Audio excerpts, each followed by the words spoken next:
Что сегодня вот лично для вас означает это событие, ну и для футбольного клуба «Динамо», конечно, как для тренера?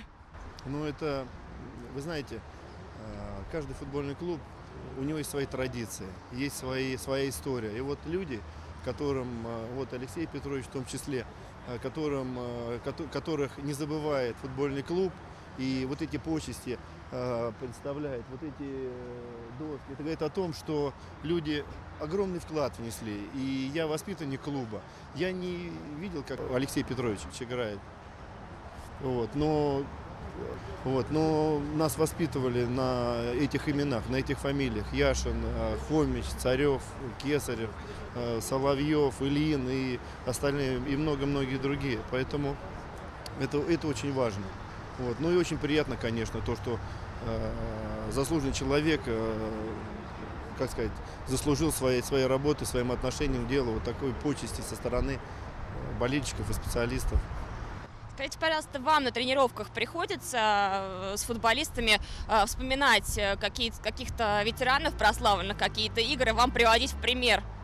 Не в пример, мы общаемся все время с ребятами, и очень много уже спорт он состоит не только из работы, но из каких-то очень много курьезных моментов. Поэтому обстановка, которую на тренировках вспоминаем какие-то смешные моменты какие-то и рассказываем вратарям, вот сейчас Антону Шунину, там, другим ребятам молодым, какие бывают там нюансы, какие бывают там, люди вообще, как они относятся к делу.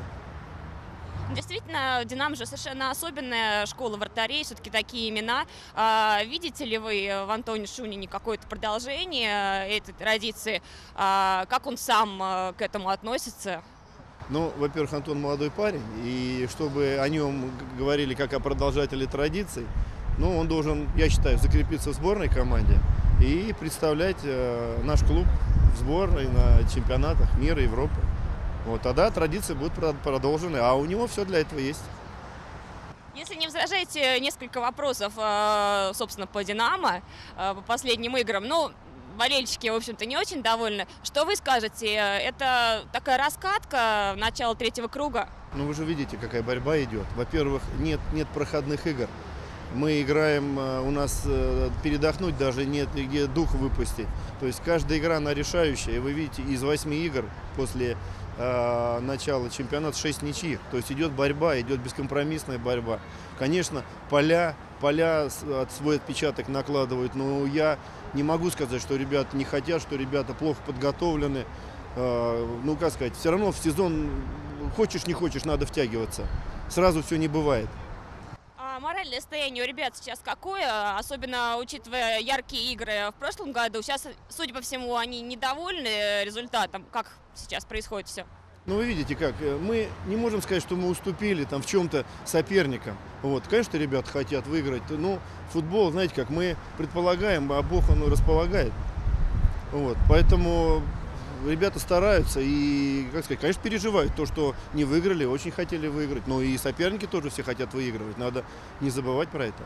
Вас удивило, что лидеры чемпионата потеряли очки в последнем туре? Абсолютно нет.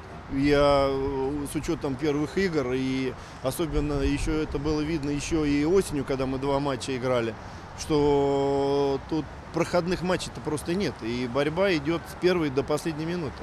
Даже не до последней, а до финального свистка. Правильно ли я понимаю, что претензий каких-то конкретным игрокам у вас сейчас нет? То есть просто обстоятельства так складываются? Нет, я никогда к игрокам претензий не предъявляю. В первую очередь предъявляю претензии к себе. Если что-то не получается, значит, это что-то я, наверное, не доделал. У меня последний вопрос по предстоящему матчу с «Зенитом». Совершенно особенная игра, наверное. Как происходит подготовка? На что делаете акцент? Подготовка происходит как обычно. Но таких соперников, как «Зенит», «Спартак», «Локомотив», сейчас в нашей восьмерке ни на кого настраивать не нужно, поэтому ребята с полной ответственностью, с полным желанием очень хорошо тренируются и готовятся.